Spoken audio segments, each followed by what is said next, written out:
Fala aí pessoal, tudo bem? Isso aqui é a parte 2 do vídeo sobre o anticristo e os reinos do mundo, ok? A gente tinha dado uma pausazinha lá em Daniel 8, só que hoje a gente vai continuar. Vamos prosseguir aqui para o capítulo 9 e a gente vai ver que o tamanho da revelação que Deus deixou ali em Daniel, no livro do profeta Daniel, né? Mas antes, queria fazer uma rápida recomendaçãozinha para vocês. É que vocês assistam esses filmes aqui, Anjos da Vida, Mais Bravos que o Mar e O Grande Herói.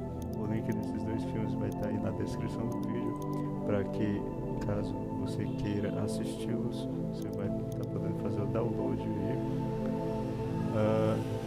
E você assista, porque isso aqui são duas histórias bem interessantes, maravilhosas mesmo para serem entendidas, ok? Então vou deixar esse link desses dois filmes aqui na descrição para download e vocês assistam, por favor. Então vamos lá, vamos prosseguir aqui. Eu parei aqui falando da localização de onde ele poderia sair, de onde ele vai sair, na verdade. E a gente falou sobre as figuras aqui do anticristo, ok? Nimrod, ele vai ser mencionado lá em Gênesis 10, que foi aquele que construiu a Torre de Babel, não é? A Torre de Babel, para que, a fim de congregar todas as nações sob o seu domínio, mas coisa que acabou não acontecendo, né? E Deus resolveu ali botar confusão em todos os povos que iriam servir a Nimrod por meio da confusão de línguas, né? Então Nimrod, ele já tem esse traço da obsessão característica do anticristo. São tipologias do anticristo. Nimrod, ele habitou nessa região aqui da Assíria, né? A Síria, atualmente, você for olhar para a geografia, você vai ver que vai pegar as regiões da Turquia, as regiões do Iraque, as regiões do Irã, bem como outros países que curiosamente são islâmicos. Tem a religião islâmica. E a gente sabe bem, a gente conhece bem a religião islâmica. Em alguns pontos, principalmente na Europa, na França, eles reivindicam pela Sharia. Caso você não saiba, a lei Sharia é aquela lei imposta pelo Alcorão, que todos aqueles que se recusam, na verdade, a se converter à religião islâmica, a se tornar um muçulmano, deve ser morto, não é?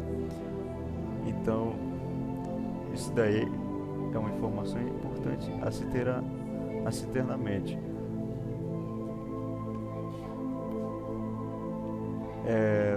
Nessas regiões aqui foram habitadas também pelos descendentes de Ismael. Ismael, ele foi habitar nas regiões onde ficava Edom, a região, também essa região para onde Esaú foi habitar, certo? Essas regiões onde ficam a Turquia, Iraque, Irã e todos esses outros países de religião islâmica. Também, por curiosidade, olha só, Deus, ele disse a Abraão que faria de Ismael uma multidão de nações também. Dele, muitos povos iriam surgir. Mas acontece que não foi ao Senhor que Ismael acabou adorando, mas sim outro Deus, que é o diabo. E a gente chega a fazer essa pergunta: que Deus é esse que é tão adorado pelos islâmicos? Que Deus é esse que é sanguinário, que ordena a matança daqueles que se recusam a dobrar joelhos diante dele? Que Deus é esse que manda matar? As pessoas mandam decapitar. Então esse Deus pode ter certeza que não é o Senhor, não é o nosso Deus. Outra tipologia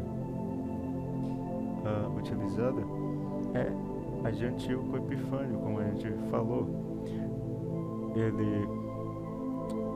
Ele profanou o santuário lá em Israel, e a origem dele não podia ser de outro canto a não ser daqui da região da Síria, região pertencente ao Império Assírio. Nota bem a brincadeira, né? O nome do império é Assíria e o nome da região é Síria, só para não confundir. Então, esses países, eles são marcados pelo islamismo, pelo extremismo também. Então, o Antíoco Epifânio, ele também vai trazer consigo esse traço da obsessão, além também da profanação, porque ele foi no santuário, trouxe aquela imagem do deus Zeus e sacrificou um porco lá no altar, né, causando assim uma revolta imensa entre os judeus, porque os judeus, eles têm o porco como uma imagem de putrefação, de coisa podre, de imundice, né? E Antíoco Epifânio, ele vai surgir justamente aqui da linhagem dos Seleucidas, né? Os Seleucidas são os descendentes de um dos generais lá, de um dos 4 generais de Alexandre: Lisímaco, Cassandro, Seleuco e Ptolomeu. Então, Seleuco, ele ficou com a região aqui da Síria, certo? Síria, o nome do país. E Antíoco vai surgir justamente da linhagem dele. Agora a gente vai começar a fazer algumas ligações com Apocalipse, ok? Bora ter paciência aí, porque agora muitas coisas vão começar a fluir. Bora para Apocalipse 13 mesmo, onde vai ter a besta que emerge do mar.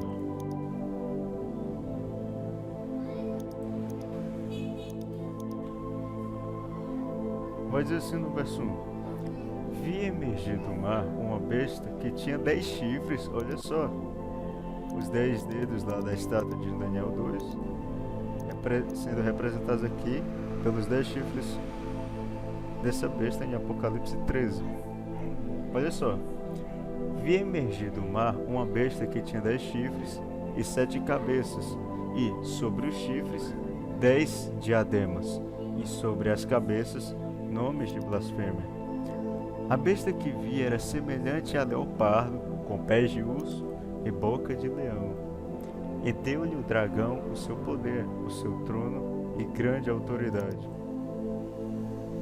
Olha só: então vi uma de suas cabeças como golpeada de morte, mas essa ferida mortal foi curada, e toda a terra se maravilhou, seguindo a besta.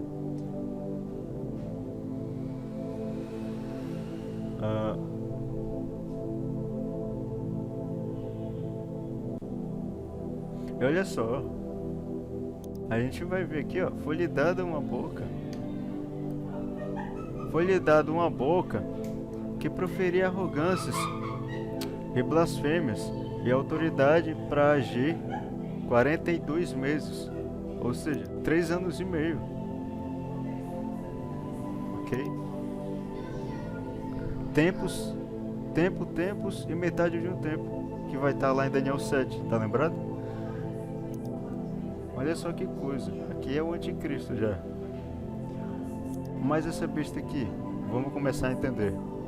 Os 10 chifres são aqueles 10 reis, ok? Aqueles 10 reis lá, aqueles 10 dedos da estátua de Daniel 2. E aqueles 10 chifres daquele quarto animal de Daniel 7. Ok? Essas 7 cabeças são aqueles 7 reinos que estão na estátua de Daniel. Tá lembrado? Olha só, a contagem ficou dessa maneira, né? Que a gente estava comentando no último vídeo, que antes de Babilônia e os outros reinos atingirem uma hegemonia mundial, existiam outras 2 nações que já tinham conseguido alcançar essa liderança mundial. Quais eram essas nações? Egito e Assíria. Então a contagem fica Egito, Assíria, Babilônia, Pérsia, Grécia, Roma. Aí são 6 cabeças, né? 6 reinos. E a última cabeça? A última cabeça, que seria a 7ª, aparentemente a última cabeça, seriam esses 10 chifres. Aqui, um reino onde 10 líderes tentariam se aliar, formar aliança, porém não iriam conseguir. Por quê? Porque a tentativa seria frustrada a ponto de ser comparada como querer se misturar ferro com barro, né? Não se misturam. Então, a 7ª cabeça aqui dessa besta que se emerger do mar vai ser o reino do qual o anticristo vai se tornar líder, ok? Essa expressão emergir do mar, a gente sabe que mar na parte profética da Bíblia vai estar se referindo a povos, línguas e nações, ou seja, ao mundo, né, como um todo. Vai atingir uma ascensão aí, vai se tornar uma potência mundial, vamos dizer assim. E olha só, outra coisa também, né? Besta ou animal, que você veja aí, são expressões que vão estar se referindo a rei ou reino, beleza? A besta que vi era semelhante a leopardo, olha só, leopardo, com pés como de urso e boca como de leão. Tá lembrado? A estátua, os animais lá, leopardo, o terceiro reino, que era a Grécia. Quer dizer, se a gente for contar a partir de Babilônia, seria o terceiro reino, né? Mas enfim, era semelhante a leopardo, com pés como de urso e boca como de leão. A gente está vendo aqui Babilônia, Média Pérsia e Grécia. E deu-lhe o dragão o seu poder, ou seja, o diabo, a força que supria aquele reino.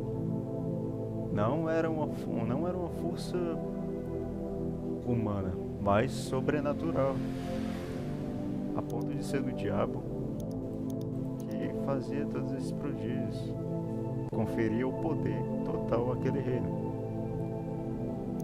Olha só, então vi uma de suas cabeças como golpeada de morte, mas essa ferida mortal foi curada, e toda a terra se maravilhou seguindo a besta.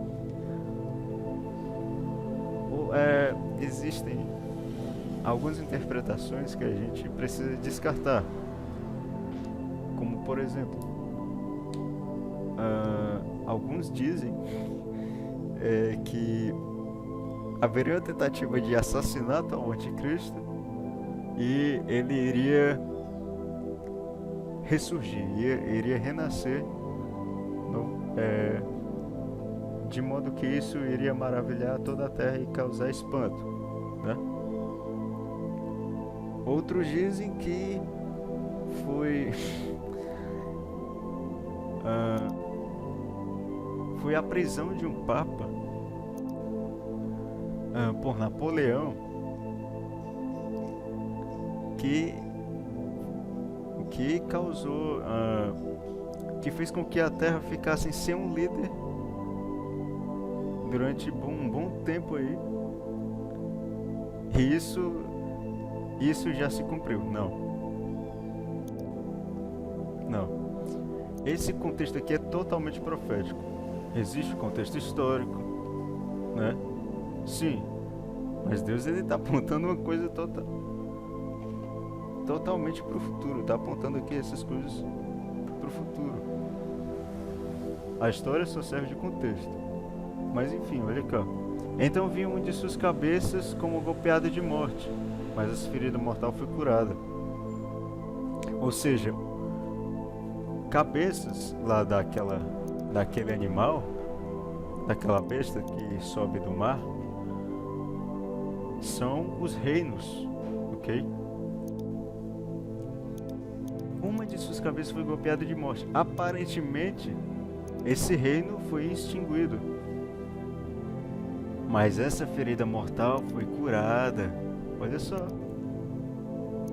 Ou seja, um reino que existiu antigamente vai tornar a existir posteriormente. Tá entendendo? Que reino seria esse? Que reino seria esse? Império Assírio. O Império Assírio. Existem textos em Isaías que Deus promete destruir o rei da Assíria. Rei da Síria, ele quis se tornar o maior de todos. Deus não permitiu isso, de todos os reinos da terra. Se ensoberbeceu, por causa da sua soberba, ele foi destruído. Lá em Ezequiel também, no capítulo 30, 31, 32, vai estar falando também da derrota do Império Assírio. Então, o rei da Assíria, ou seja, esse império cujos países constituintes atualmente são islâmicos, esse império, esse império, ele aponta pro reino do anticristo. Ele seria o líder desse império, que estaria novamente ressurgindo. Mas mais um motivo aí pelo qual ele há de sair aqui do Oriente Médio. Esses países de religião islâmica, os deuses que eles adoram, não é o Senhor, né? Isso tudo a gente acabou de falar aqui. Então essa ferida mortal que foi curada está falando que existia um reino que na antiguidade foi extinto, porém no futuro, em dias muito distantes, ele irá ressurgir. Ressurgimento do Império Assírio é o que? A cura da ferida mortal.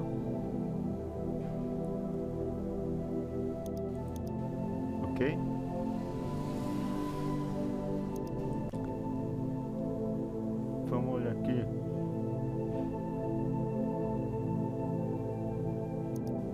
Essa expressão aqui, ó.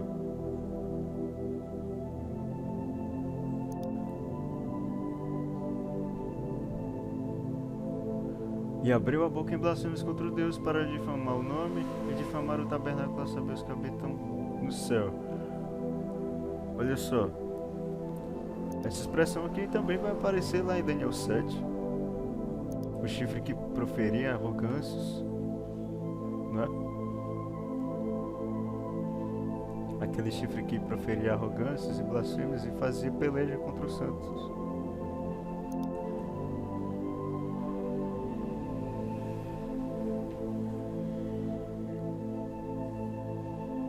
Então, por enquanto, isso aqui já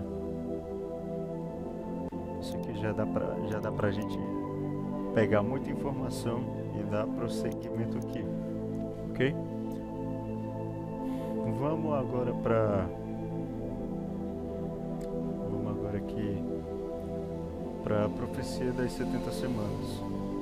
Aqui, essa profecia vai estar em Daniel 9. Vai revelar muita coisa também. Ok? A partir do verso 23 ali do verso 24, vai começar a se falar dessa profecia. Mas bora pegar aqui um pouco do contexto. Daniel, ele estava meditando no livro do profeta Jeremias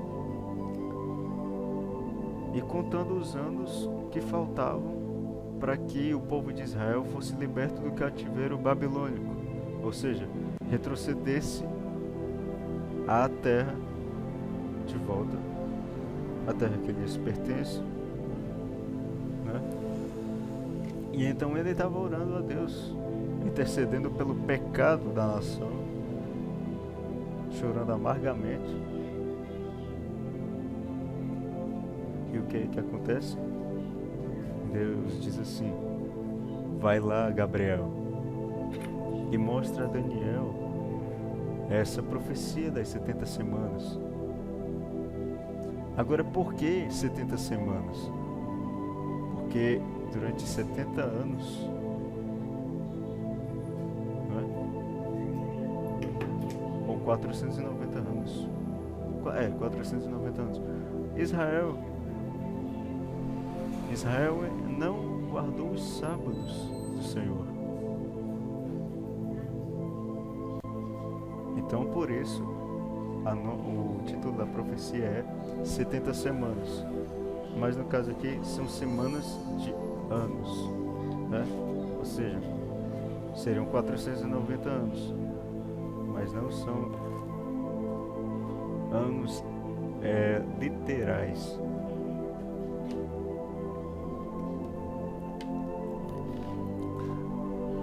Aqui, no início da semana,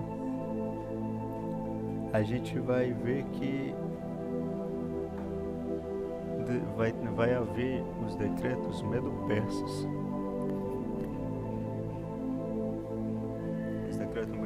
Os decretos medo-persas que ordenavam o retorno do povo à sua terra, bem como também toda a cidade, incluindo o templo de Israel, fosse restaurado, reedificado. Esses decretos foram expedidos por Ciro, Dario também e Artaxerxes, ok? Então aqui a gente vai ter de cara esses decretos. Prosseguindo, a gente vai ver que a Média Persa já vai ser conquistada pela Grécia. Aqui o urso e aqui o leopardo, o tempo do leopardo. Vai dizer no texto que quando chegar na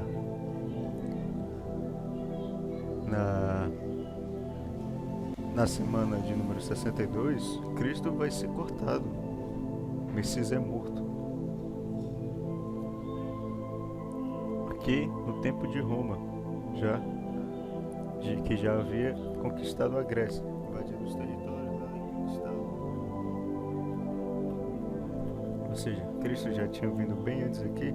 Aqui no período de Roma é que ele vai nascer, no tempo do Império Romano, e na 62ª semana ele é morto, ok?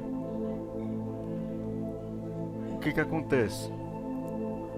Após a morte dele,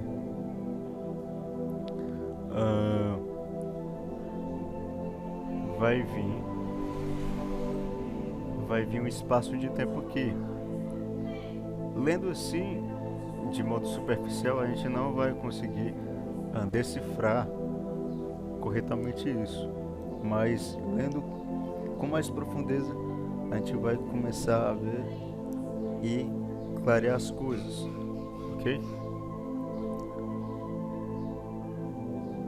Esse espaço entre a última semana e a penúltima, vamos dizer assim, a gente vai ter um espaço de tempo.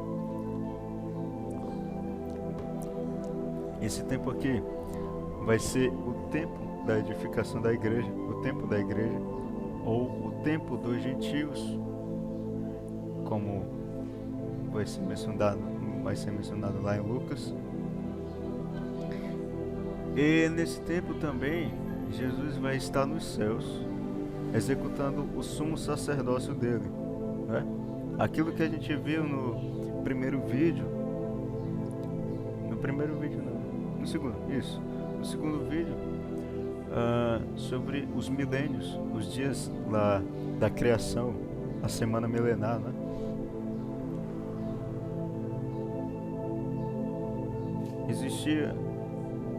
Existia um espaço de tempo entre o quarto dia, ou o quarto milênio, até o sétimo milênio. Cristo, ele viria ali na transição entre o sexto e o sétimo milênio, e iria passar 2000 anos fazendo o sumo sacerdócio, intercedendo junto a Deus ali por nós. Entendeu? Quando esse tempo se planificar, quando esse tempo for completo, ele vai sair do Santo dos Santos celestial, do tabernáculo celestial, e vai vir à terra e fazer justiça aos santos. Vai derrotar o anticristo e tal. Mas antes que isso aconteça, a gente sabe que vai vir o anticristo.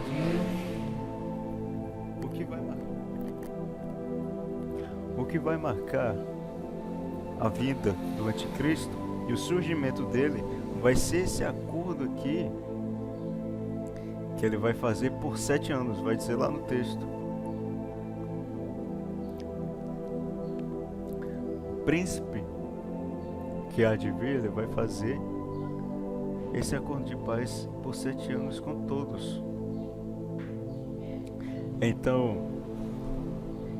certamente aqui a gente já tem a pista do acontecimento que vai nos revelar a toda a igreja quem é o anticristo, que é justamente esse homem que vai propor esse acordo de paz de 7 anos, para que durante esse tempo todas as nações se apaziguem, evitem fazer guerras, conflitos, etc.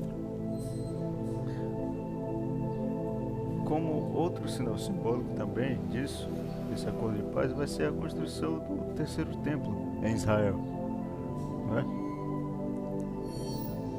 Ele vai começar a ser idolatrado por islâmicos e judeus, né, que brigam ali por aquele pedaço de terra na Palestina. E é isso. Então, lá no texto vai dizer que ele faz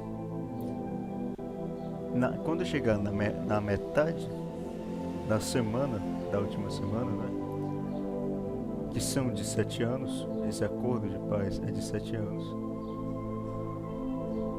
Quando chegar nessa metade dessa semana, ou seja, tem esse acordo de paz de 7 anos, quando chegar em 3 anos e meio, ele vai se revelar como sendo o mesmo anticristo e vai impor perseguição à igreja.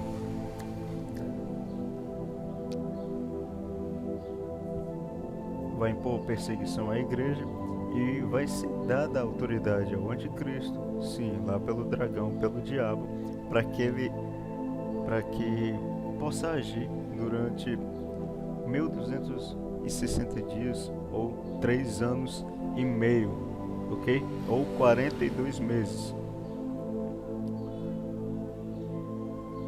Aqui a gente vai achar também as festas judaicas, né?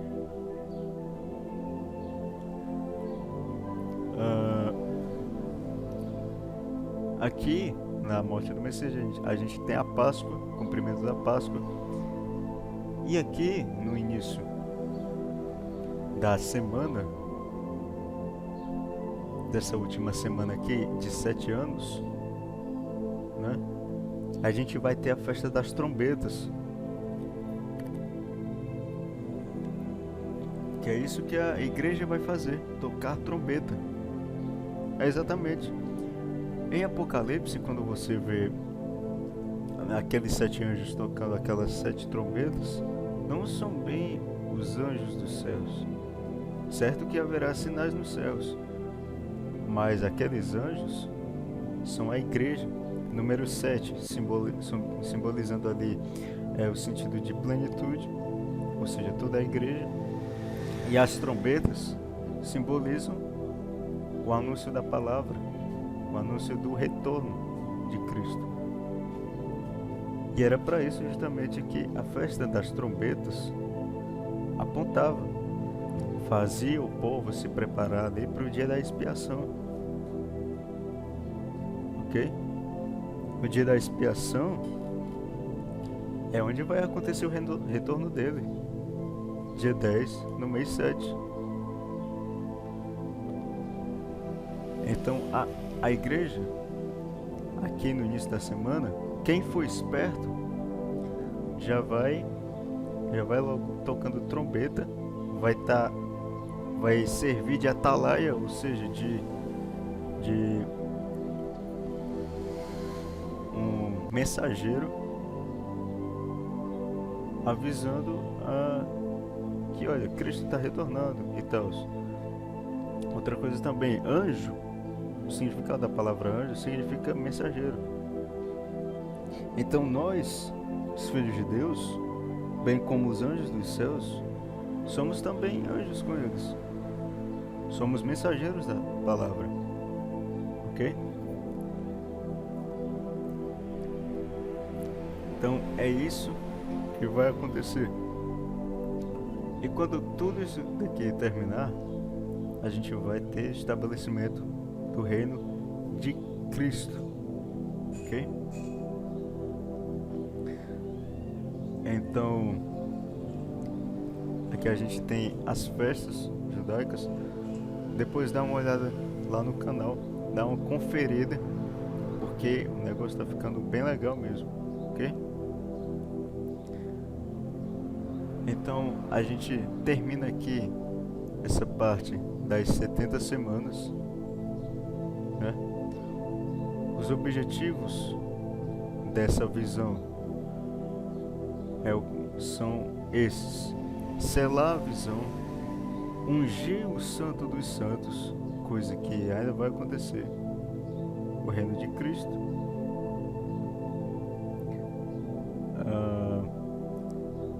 expiar a iniquidade, cessar a transgressão, dar fim aos pecados, ok? Então são esses os objetivos aqui dessa visão. E sem contar que aqui no tempo da edificação da igreja vai ser, a gente pode dizer que em simultâneo, assim que Jesus sobe, ascende aos céus, já vem Pentecostes, E aqui vai ser a celebração do dia de Pentecostes, quando a igreja impelida pelo Espírito Santo vai estar aí fazendo parte dessa edificação, construindo o corpo de Cristo, ok? E lembrando mais uma vez, festa das trombetas apontava para o dia em que a igreja começaria a espalhar a palavra, né, sobre o retorno de Cristo. O que acontecia nesse dia do toque das trombetas, da festa das trombetas? Enquanto muitos dormiam,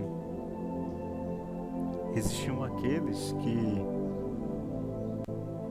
ficavam acordados. E quando chegava o dia da festa das trombetas, estes que ficavam acordados eram os que tocavam trombetas. Ou seja, aqueles que ficarem espertos a todos esses sinais aqui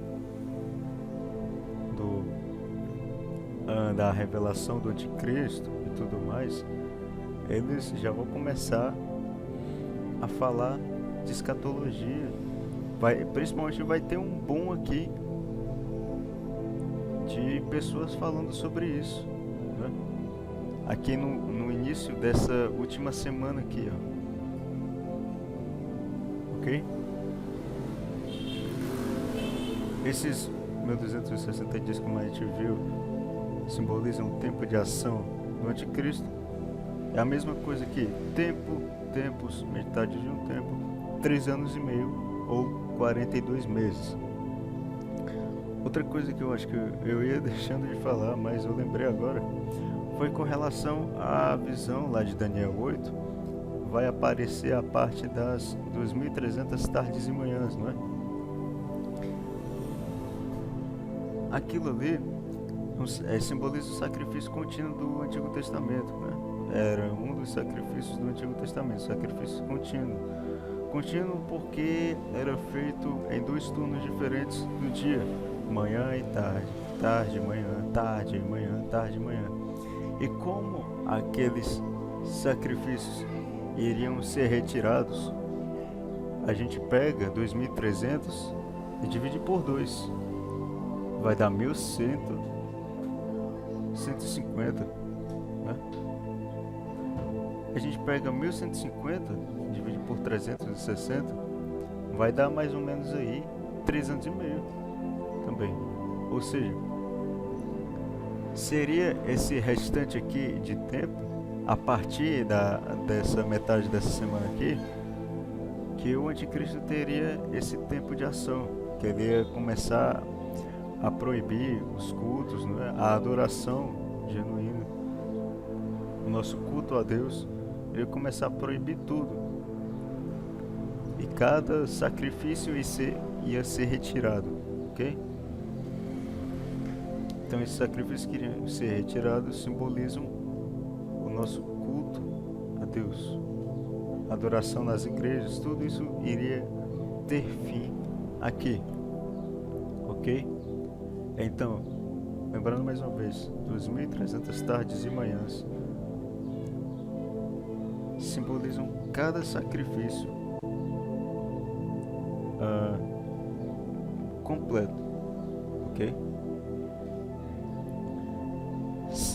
Se a gente pegar 2.300 dividir por 2, a gente teria um número de cada sacrifício que iria ser retirado, no caso 1.150. E se a gente pegar 1.150 dividir por 365, a gente vai ter número aproximado a 3 anos e meio. Ou seja, um número que cabe perfeitamente aqui na última semana de Daniel. Ok? A gente poderia até substituir, caso quiséssemos, 1260 aqui, que é a mesma coisa que 3 anos e meio, por 1150. Aí somando os dois ia dar 2.300 tardes e manhãs. Quer dizer, ia dar 2.300, não é o resultado? Quando isso se completasse, Cristo iria vir, quando toda essa passagem de tempo aqui da última semana se cumprisse, todos os acontecimentos, a vida do anticristo e tal, quando a transgressão, a abominação desoladora, que Jesus fala sobre essa abominação, que é o anticristo, quando tudo isso passasse, iria vir Cristo, né, para aniquilar o mal e instaurar o seu reino aqui na terra.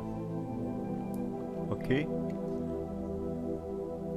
Então, 1260 dias, mesma coisa que 3 anos e meio. 1260 dias, mesma coisa que 3 anos e meio.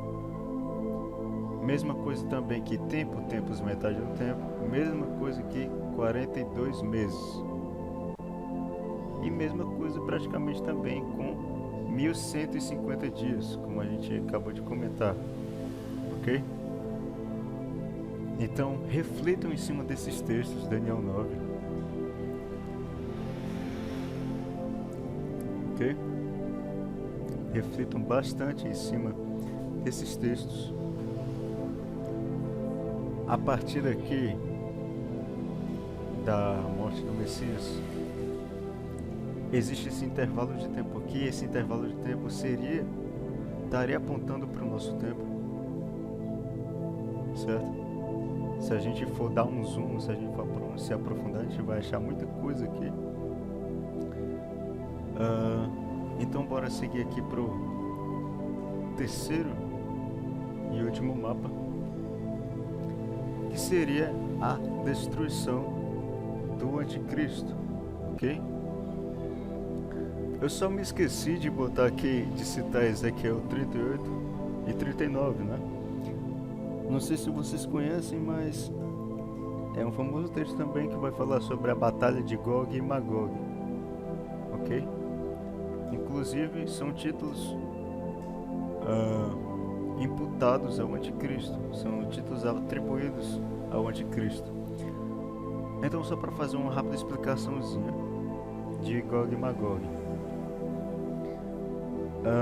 lá no texto vai dizer que ele era príncipe de Rosh, né? Gog, tu és Gog, a terra de Magog. A gente vai achar esses nomes esquisitos, né? Mas esses nomes, se a gente for procurar ali o significado no hebraico, você irá ver que a localização desses países são esses mesmos países que estão em volta de Jerusalém, países que têm forte influência do islamismo, ou até países mesmo que não tem, cuja religião não é o islamismo, mas que apoia o islamismo, né? Então, se você for procurar o significado dessas duas palavras, Gog, Magog, você vai ver que vai aparecer em certos dicionários dizendo que são altos montes, né? Altos montes em que Esaú habitou. Esaú, a gente sabe que vendeu a primogenitura, né, dele por uma comida, né?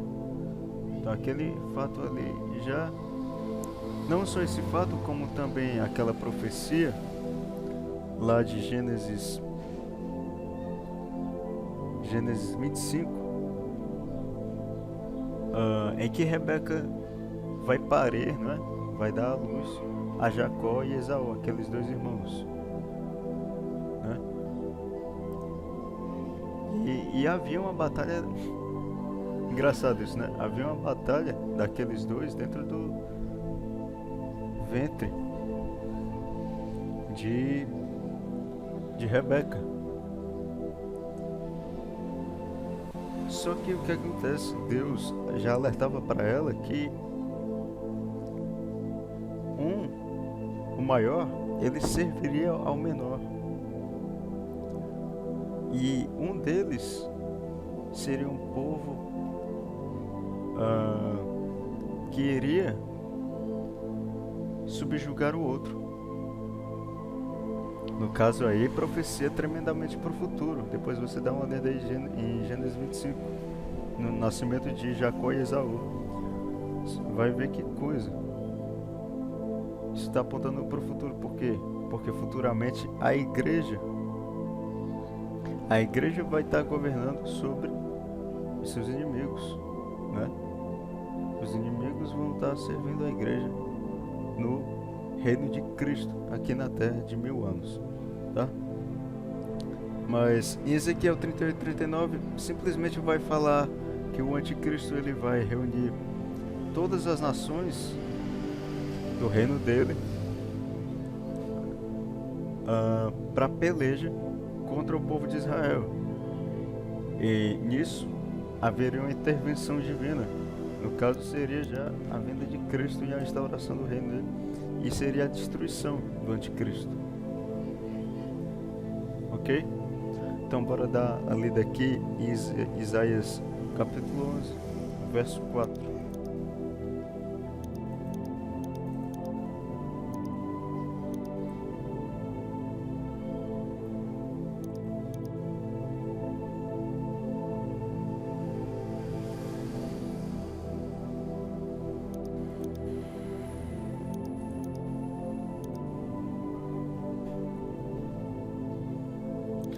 Mas julgará com justiça os pobres e decidirá com equidade a favor dos mansos da terra. Aqui está falando no contexto da vinda de Cristo. Ferirá a terra com a vara de sua boca e com o sopro dos seus lábios matará o perverso. Que está falando que Cristo iria matar o anticristo só com o sopro de sua boca.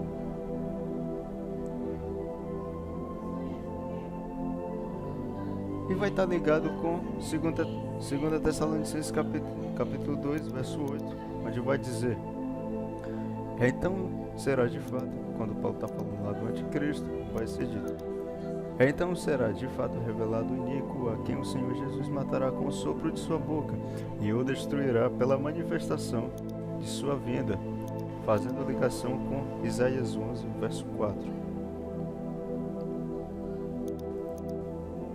Bora ler agora Isaías 27, verso 1.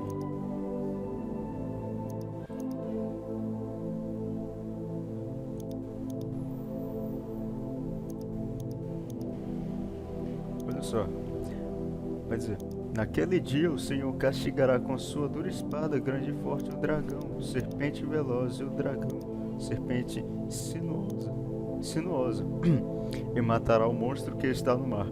Olha só que coisa.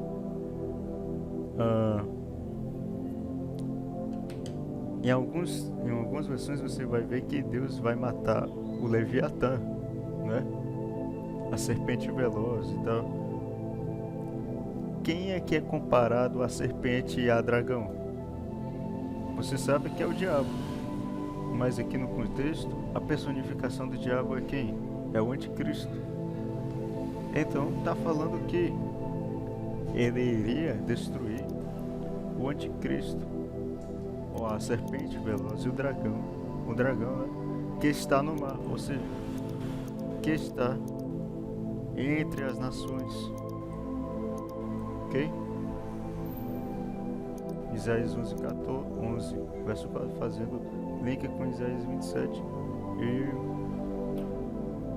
Isaías 29 agora, né? 29, verso 20.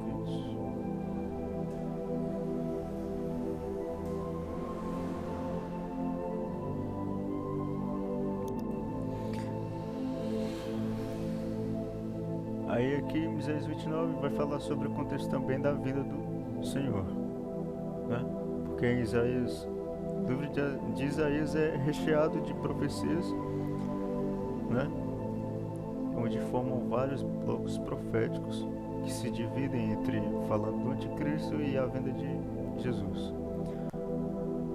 Verso 20 vai dizer assim: pois o tirano é reduzido a nada, o escarnecedor já não existe, e já se acham eliminados todos os que cogitam da iniquidade. Então ele está mais nesse contexto aqui, ele já está apontando para a destruição do povo do anticristo, bem como ele próprio. Ok? Então é isso, pessoal.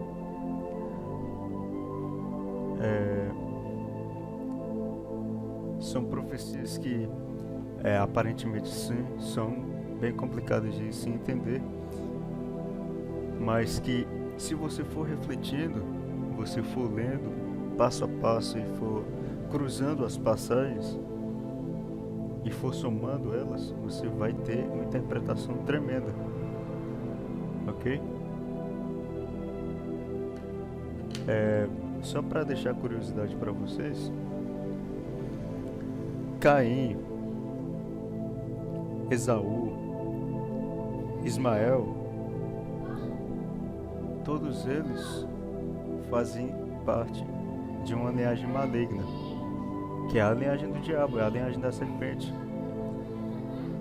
É a partir dessa linhagem que vai vir o anticristo. Daqueles que não adoram a Deus, que idolatram outro Deus. Esse pessoal que mata aquele que se recusa a se converter à sua religião, ao anticristo, ou na verdade ao islamismo. Então, que Deus é esse, né? Esse Deus não é o Senhor. Mas é isso, pessoal. Vocês deem a lida essas passagens, certo? Reflitam bastante. Eu acho que só para um último detalhezinho para vocês é esse daqui, ó. Lá em Daniel capítulo 7, né? Naquele contexto do quarto animal, que ali aponta para o reino do anticristo, aquele animal tinha 10 chifres, né? E aí se levantou outro chifre, e diante dele 3 chifres foram abatidos, foram arrancados. Ali, se a gente for levar esse texto aí lá para a meretriz de Apocalipse, você vai ver que vai existir um 8º rei, né? Esse 8º rei é o próprio anticristo.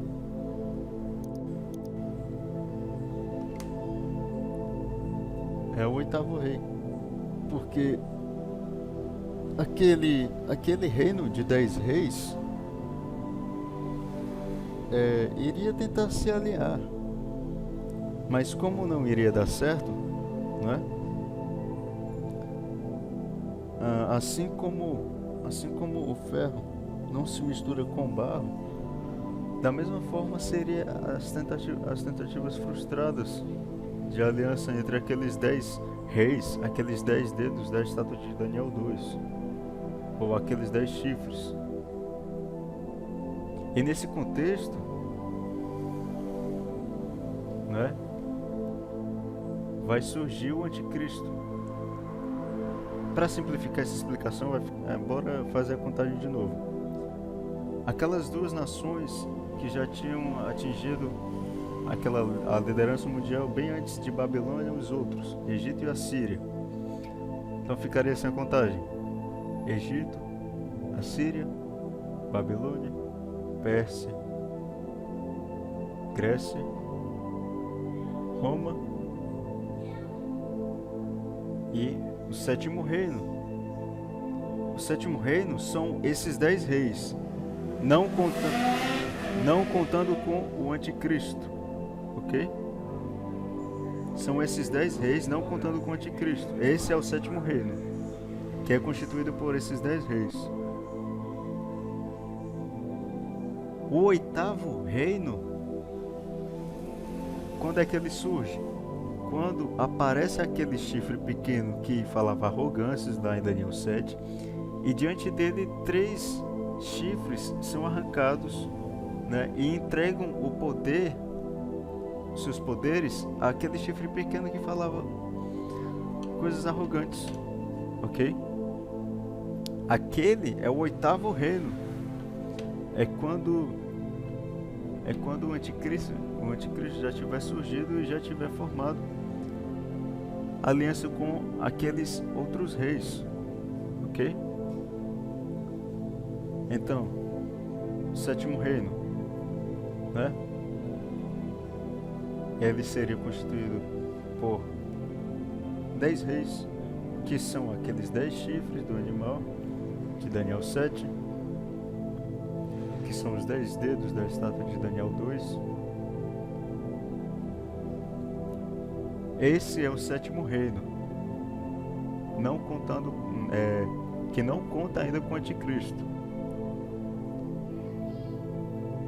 O oitavo reino já vai ser com o anticristo, já vai ser o próprio anticristo, ok? Já vai ser o próprio anticristo quando ele surgir. E 3 líderes daquele sétimo reino entregaram a sua autoridade ao anticristo, e aí sim vai acontecer que o oitavo reino vai se levantar. E que reino é esse? É o Império Assírio, que na antiguidade não existia, mas vai tornar a existir, né? A ferida mortal que foi curada, golpeada de morte que foi curada. Então, por hoje é isso, meus amigos. Reflitam bastante em cima desses textos proféticos. Quaisquer dúvidas, deixem nos comentários. Pode deixar dúvidas, provavelmente haja dúvidas. Vou respondê-las na medida do possível. Fiquem com Deus, energizem-se da palavra e reflitam em cima das profecias. É isso, pessoal. Tchau.